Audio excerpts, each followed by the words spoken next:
Hello class 10th students, this is chapter light, date 9th of August 2020 and this is lecture 14 और बहुत ही last का बड़ा important topic है इस chapter का। अच्छा, तो इस बार तो बच्चों आप लोगों का सिलेबस चेंज हो गया, इस बार तो चेंज हो गया, नहीं तो ऐसे आप लोगों को मालूम होगा कि light is a different chapter and human I and colourful world is a different chapter. But आपका जो नया सिलेबस बनाया गया इस बार बोर्ड्स के एग्जामिनेशन के लिए, उसमें light and it's natural phenomena जो है, light and it's natural phenomena, उसको साथ में ही जोड़ दिया है।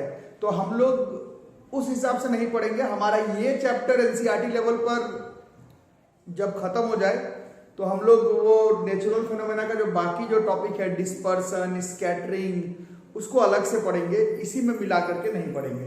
ठीक है, तो इस चैप्टर के हिसाब से ये लास्ट का टॉपिक है, तो इसको हम लोग देख लेते हैं। टॉपिक है power of a lens, topic है power of a lens, topic है पावर ऑफ अ लेंस। तो पिछले 5 दिनों से हम लोग पढ़ रहे हैं कि लेंस, दो तरह का स्फेरिकल लेंस के बारे में सीखा। एक है कनकेव लेंस और एक है convex lens. Convex lens light को कन्वर्ज कर देता है और कनकेव लेंस लाइट को डाइवर्ज कर देता है। तो पावर ऑफ अ लेंस एक ऐसा फिजिकल क्वांटिटी है जो कि ये बताता है कि लेंस लाइट को कितना कन्वर्ज या फिर कितना डाइवर्ज कर सकता है, उसको शो करने वाला, उसको इंडिकेट करने वाला, उसको रिप्रेजेंट करने वाला जो फिजिकल क्वांटिटी है, उसको हम लोग पावर ऑफ अ लेंस कहते हैं। पावर वर्ड के बारे में 9th में पढ़ा, work done by time taken. अभी करंट इलेक्ट्रिसिटी में भी आप लोग देखिए, इलेक्ट्रिकल एनर्जी बराबर electrical power into time. But जो लेंस का, जो चश्मा आपके मम्मी पापा या फिर आप पहनते हैं, उसमें जो लेंस लगा हुआ रहता है, उसका जो पावर है वो work done by time taken वाला पावर नहीं है। पावर नाम से कंफ्यूज नहीं कर जाना, ये एकदम अलग फिजिकल क्वांटिटी है। Power of a lens kinematics में, मोशन में नहीं लगता है, करंट इलेक्ट्रिसिटी में नहीं लगता है। पावर ऑफ अ लेंस पर है, पावर नहीं। Power of a lens out and out, out and out, out and out, optics का टॉपिक है। पावर ऑफ अ लेंस का डेफिनेशन लिखेंगे। देखो सिलेबस तो आपका छोटा हो गया, तो फिर ये बहुत इंपॉर्टेंट टॉपिक हो गया। अगर सिलेबस छोटा नहीं होता तो भी ऐसा कोई बोर्ड्स का एग्जामिनेशन नहीं हुआ है जिसमें पावर ऑफ अ लेंस के बारे में कुछ ना कुछ पूछा नहीं गया हो। So it's a very important topic. और इसका काम अगला वाला जो चैप्टर है human I and colourful world, उसमें भी पढ़ता है। उतना छोड़ो, जो चश्मा पहने हुआ, आप अगर मम्मी पापा, दादा दादी, नाना नानी जो चश्मा पहने हुए हैं, उसमें जो लेंस का पावर है, उसमें भी इसी कॉन्सेप्ट का इस्तेमाल पड़ता है। तो यूनिट टेस्ट हाफ ईयरली तो होते रहेगा, बट फिजिक्स जो है वो डे टू डे लाइफ में यूज भी हो जाता है। It's a very important topic of physics. Power of a lens, it is defined as measurement of convergence और divergence of a lens. It is defined as measurement of convergence और divergence of a lens.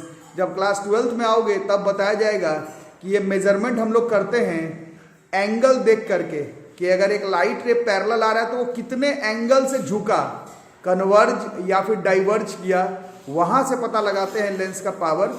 But 10th class के book में angles के बारे में उतना mentioned नहीं है, तो अभी हम लोग सिर्फ डेफिनेशन ही याद कर लेंगे। It is defined as measurement of convergence और डाइवर्जेंस ऑफ अ लेंस। ठीक है, mathematically power of a lens का ये फॉर्मूला आप लोगों को याद करना है। ये होता है 1 फोकल लेंथ ऑफ लेंस। बस इतना ही है। Power of a lens is 1 focal length of lens. Power of a lens is 1 focal length of lens. बस इतना ही फॉर्मूला याद करना है। बस दिक्कत ये है, ये जो फोकल लेंथ है वो कंपलसरी है कि आपको मीटर में लेना पड़ेगा, क्योंकि पावर ऑफ अ लेंस का कोई अलग से यूनिट, कोई छोटा यूनिट, कोई बड़ा यूनिट नहीं है। पावर ऑफ अ लेंस का सिर्फ एक ही यूनिट डिफाइंड है। उसके लिए आपको कंपलसरी है, कंपलसरी है, कंपलसरी है, कंपलसरी है, कंपलसरी है कि फोकल लेंथ जो है वो मीटर में लेना पड़ेगा। तो उस हिसाब से फॉर्मूला बस इतना हो गया, पावर बराबर 1/f, बट ये f जो है वो मीटर में होना कंपलसरी है। अब इसका यूनिट जो है मीटर डिनोमिनेटर में है, इसी वजह से इसका यूनिट तो मीटर पे पावर -1 हो गया, बट इसका स्टैंडर्ड इंटरनेशनल यूनिट जो है वो डायोप्टर है। बहुत बड़े फिजिक्स के साइंटिस्ट के नाम पर है। Standard international unit of power of a lens is dioptre. इसको कैपिटल डी से डिनोट करेंगे। चश्मे में जो लेंस लगा हुआ रहता है उसका पावर जो है वो वाट में नहीं आएगा, वो जूल पर सेकेंड में नहीं आएगा। पावर ऑफ अ लेंस केवल एक यूनिट में आएगा, एक ही स्टैंडर्ड इंटरनेशनल यूनिट में आएगा, डायोप्टर में। अब कन्वेक्स लेंस का F हम लोग याद कर चुके हैं। कन्वेक्स लेंस का F पॉजिटिव है तो उसका पावर भी जो है वो हमेशा पॉजिटिव होगा। इसका मतलब है आप लोग में से जिन्होंने भी चश्मा पहना हुआ हो उसमें अगर आपको अपने चश्मे के लेंस का पावर मालूम हो, अगर वो पॉजिटिव है, अगर वो पॉजिटिव है, अगर वो पॉजिटिव है, तो समझ लेना कि आपके चश्मे में जो लेंस लगा हुआ है वो कन्वेक्स लेंस है। उसी तरह से कनकेव लेंस का F निगेटिव होता है, तो F निगेटिव होने के वजह से पावर भी जो है वो निगेटिव हो जाएगा। इसका वही मतलब है कि आप लोग में से जिन्होंने भी चश्मा पहना हुआ है या मम्मी पापा दादा दादी नाना नानी के चश्मा में पावर अगर निगेटिव में है तो समझ लेना कि उस चश्मे में जो लेंस है वो कनकेव लेंस लगाया हुआ है। कनकेव लेंस लगाया हुआ है जी, कनकेव लेंस लगाया हुआ है जी। ठीक है, तो ये सब टॉपिक है पावर ऑफ अ लेंस का। इसका न्यूमेरिकल बड़ा आसान अभी हम लोग करेंगे, बट इसका न्यूमेरिकल बनाते समय एक चीज मेक श्योर कर लेना कि फोकल लेंथ को मीटर में कन्वर्ट करना कंपलसरी है। भूल मत जाना।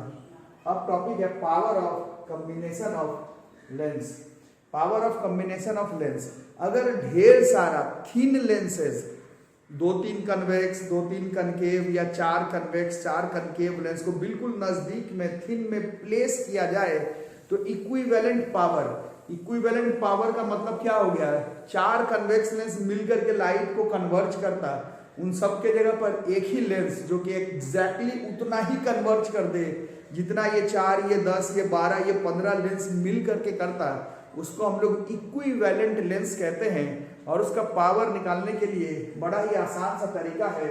इसको लिखोगे, when number of thin lenses, बहुत सारा thin lenses are placed in contact, आपस में टच किया हुआ है, कॉन्टैक्ट में है, देन पॉइंट बना करके लिखोगे power of the equivalent lens. Equivalent lens मतलब उन सारे थिन लेंसेज के जगह पर एक ही लेंस लगाते हैं जिसका पावर उन सब लेंसेज के बराबर हो। तो उस लेंस का पावर कैसे निकालेंगे? Then the power of the equivalent lens, कुछ करना नहीं है, is equal to the algebraic sum of the powers of the individual lenses is equal to the algebraic sum of the power of the individual lenses is equal to the sum of the power of the individual lenses। मतलब जितना lens को साथ में रखे हैं सबका power, अगर किसी का P1 है, किसी का P2 है, किसी का P3 है, तो इक्विवेलेंट निकालने के लिए क्या करेंगे? सबका पावर का अलजेब्रिक सम कर देंगे। अब इसमें इस अलजेब्रिक सम का मतलब क्या हुआ? अलजेब्रिक सम का मतलब है जोड़ना तो है, बट देख लेना कन्वेक्स लेंस का पावर पॉजिटिव लेना है, जोड़ना ही है, बट कनकेव लेंस का पावर निगेटिव लेकर के जोड़ना। अलजेब्रिक सम का मतलब ये होता है। तो ये हमारा टॉपिक है आज का, power of a lens. It is defined as measurement of convergence और divergence of a lens. Formula है P बराबर 1/F, बट F मीटर में होना चाहिए। इसका यूनिट है मीटर पे पावर -1। इसका स्टैंडर्ड इंटरनेशनल यूनिट है डायोप्टर। कन्वेक्स लेंस का पावर हमेशा पॉजिटिव होगा, कनकेव लेंस का पावर हमेशा नेगेटिव होगा। अगर 4, 5, 6, 7, 10, 12 थिन लेंसेज साथ में अगर प्लेस किया जाए तो उन सब का जो इक्विवेलेंट लेंस होगा, इक्विवेलेंट लेंस का मतलब उन 10 के जगह पर एक लेंस जो कि एग्जैक्टली लाइट को उतना ही कन्वर्ज या फिर डाइवर्ज कर दे जितना वो 10, 12, 5, 7 लेंस मिलके करता है। उस इक्विवेलेंट लेंस का पावर निकालने का तरीका है कि जितने भी लेंस को इंडिविजुअली रखा है कांटेक्ट में, सबका पावर को अलजेब्रिक सम कर दो, इक्विवेलेंट पावर निकल जाएगा। बट एक चीज देख लेना कि अलजेब्रिक सम करते समय जब ऐड कर रहे हो तो कन्वेक्स लेंस का पावर पॉजिटिव में लेना और कनकेव लेंस का पावर नेगेटिव में लेना। जोड़ना ही है, बट अलजेब्रिक सम है, प्लस वाले का प्लस लेंगे और कनकेव लेंस का पावर माइनस लेंगे। इसको लिखो, फिर कुछ एनसीईआरटी और कुछ साइड बुक का क्वेश्चन करके हम लोग चेक कर लेते हैं। This is power of a lens. It is defined as measurement of convergence और डाइवर्जेंस ऑफ अ लेंस। तो एनसीईआरटी में पावर ऑफ अ लेंस पे 4 क्वेश्चन दिया हुआ है। पहले ये चारों को बना लो, पहले ये चारों को फटाफट बना लो। पहला क्वेश्चन कहता है define one dioptre of power of a lens. One dioptre का मीनिंग क्या हुआ? तो फॉर्मूला क्या देख रहे हो? पावर बराबर 1/f। अगर पावर अगर 1 है तो इसका मतलब है f भी 1 होगा। इसका मतलब one dioptre is power of a lens उस फोकल लेंथ इज 1 मीटर। अगर कोई लेंस है उसका फोकल लेंथ 1 मीटर है तो उसका पावर 1 डायोप्टर ही आएगा। क्वेश्चन में +1 डायोप्टर नहीं पूछा है। +1 डायोप्टर पूछता तो फोकल लेंथ 1 मीटर लेकिन कन्वेक्स लेंस होना जरूरी था। -1 डायोप्टर पूछता तो focal length 1 metre concave lens का होना जरूरी था। सिर्फ पूछ रहा है 1 डायोप्टर का मतलब क्या हुआ? तो ऐसा कोई भी लेंस जिसका फोकल लेंथ 1 मीटर होगा उस लेंस का पावर जो है वो 1 डायोप्टर होगा। ठीक है। दूसरा question, find the power of a concave lens of focal length 2 metre. Power निकालना है कनकेव लेंस का, इसका फोकल लेंथ 2 मीटर दिया हुआ है। पावर ऑफ अ लेंस का क्वेश्चन बनाने का एकदम मेन मूल तरीका ये है कि फोकल लेंथ मीटर में होना चाहिए और ये पहले से मीटर में है तो हमारे लिए फायदा है। तो f -2 मीटर होगा because this is a concave lens. Concave lens का फोकल लेंथ निगेटिव में होता है। यही भूल गए तो क्वेश्चन क्या बनेगा? तो पावर बराबर 1/f, तो 1/-2, so power is -0.5 dioptre. Concave lens का पावर जो है वो माइनस होगा। उसी तरह से क्वेश्चन 3, ये भी एनसीईआरटी का, ये find the focal length of a lens of power -2 dioptre, what type of lens is this? तो पावर माइनस है, कनकेव लेंस हो गया। फोकल लेंथ पूछ रहा है, पावर बराबर 1/f, पावर के जगह -2 बराबर 1/f, तो f बराबर -1/2 मीटर हो गया। पावर ऑफ अ लेंस का कोई भी क्वेश्चन हो उसका फोकल लेंथ का आंसर मीटर में देना कंपलसरी है। चौथा क्वेश्चन भी एनसीईआरटी का ही है। और डॉक्टर ने प्रिस्क्राइब किया है lens of power 1.5 + 1.5 dioptre. Find the focal length of this lens, what type of lens is this? +1.5 dioptre, convex lens, converging. Formula power बराबर 1/f प्लस 1.5, 1.5 को 3/2 तो लिख सकते हो, 1.5 को 3/2 लिख सकते हो, तो 3/2 बराबर 1/f। इससे f बराबर +2/3 मीटर्स हो गया। एनसीईआरटी में पावर ऑफ अ लेंस का यही चारों न्यूमेरिकल दिया हुआ है, फटाफट कर लो, तब कुछ साइड बुक का भी कुछ क्वेश्चंस देख लिया जाए। इसको फटाफट लिख लो, इसको फटाफट लिख लो, इसको फटाफट लिख लो। अब कॉम्बिनेशन ऑफ लेंस का क्वेश्चन कर लेते हैं। 2 लेंस है, देखो पावर है -1.5 डायोप्टर, मतलब ये कनकेव लेंस होगा, और +2.75 डायोप्टर मतलब ये कन्वेक्स लेंस होगा। दोनों को साथ में प्लेस कर दिया गया है और find the focal length of the combination निकालना है। ठीक है, तो पहले वाले का पावर है -1.5 डायोप्टर, दूसरे वाले का पावर +2.75 डायोप्टर। फोकल लेंथ बराबर f1 + f2, फॉर्मूला नहीं लिखवाया हूं, गलत मत कर देना। पावर बराबर p1 + p2 + p3 लिखवाया गया है। कई बार फोकल लेंथ बराबर f1 + f2 बच्चे कर देते हैं। पावर बराबर p1 + p2 करना है, पावर इक्विवेलेंट बराबर p1 + p2 करना है। This is -1.5 + 2.75, this is +1.25 dioptre, है ना। 1.25 को 5/4 भी लिख सकते हैं, है ना। इसको 125/100 5/4 होगा फ्रैक्शन में। और पावर इक्विवेलेंट बराबर 1/f इक्विवेलेंट, ये 5/4 बराबर 1/f equivalent, therefore f equivalent बराबर 4/5 हो गया। और फोकल लेंथ कभी भी कॉम्बिनेशन ऑफ लेंस का निकालोगे तो मीटर में बताना है। This is 0.8 metre. अंत में आंसर प्लस में आया, मतलब ये combination of lens convex lens जैसा बिहेवियर शो करेगा। दोनों को कंबाइन करने के बाद वाला जो लेंस होगा वो अंत में लाइट को कन्वर्ज ही करेगा। उसी तरह से एक कन्वर्जिंग और एक डाइवर्जिंग लेंस है जिसका फोकल लेंथ इक्वल है, मतलब f1 अगर +f लेते हैं कन्वर्जिंग मतलब कॉन्वेक्स लेंस का, तो f2 जो है वो -f लेना पड़ेगा। फोकल लेंथ इक्वल है बट क्योंकि वो कनकेव लेंस का है तो फोकल लेंथ तो बराबर है बट साइन प्लस और माइनस 1 होगा, है ना। Find the focal length and power of the combination. तो पहले इसका पावर हो जाता 1/f और इसका पावर हो जाता -1/f। पावर जोड़ना है, फोकल लेंथ नहीं जोड़ना है।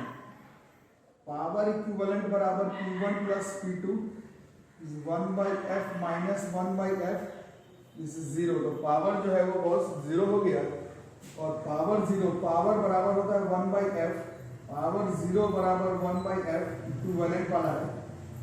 Therefore f इक्विवेलेंट बराबर 1/0, दिस इज इनफाइनाइट, है ना।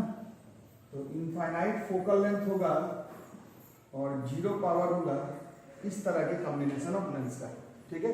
तो यहाँ पर ये चैप्टर पूरी तरह से खत्म, बट एक लेक्चर और लेंगे, उसका थंबनेल में मिसलेनियस नाम से आएगा। उसमें हम लोग कुछ जो थ्योरेटिकल क्वेश्चंस बनता है ऑप्टिक्स का और कुछ साइड बुक से कुछ एक दो और टेढ़ा मेढ़ा जो न्यूमेरिकल है, जो कि आपके स्कूल एग्जाम के लिए तो नहीं बट कॉम्पिटिटिव एग्जामिनेशन के लिए, बट जो थ्योरेटिकल क्वेश्चंस होगा वो सब स्कूल एग्जामिनेशन के लिए भी होगा। तो ऐसे तो ये पूरा चैप्टर हमारा खत्म हो गया बॉस, बट एक क्लास और मिसलेनियस थंबनेल टॉपिक के साथ आएगा, उसको देख लेना कल, और कल ये चैप्टर हमारा खत्म हो जाएगा, ठीक है।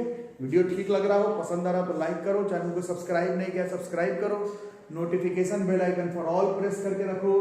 फी के लिए गार्जियन को रिकॉल करवा दो, घर पर सेफ्टी से सारा सिलेबस जो है वो कंप्लीट करो, क्योंकि 10th क्लास तो इस बार है आपका, सिलेबस कम है, कुछ नंबर वगैरह अच्छा नंबर मार्क्स वगैरह ले आओगे, बट ये मत भूलना कि आगे 11th 12th career Mains Advanced medical NDA का एग्जाम बाकी है। तो पढ़ाई को मजाक में मत लेना। आज का वीडियो यहीं तक रहेगा। Thank you.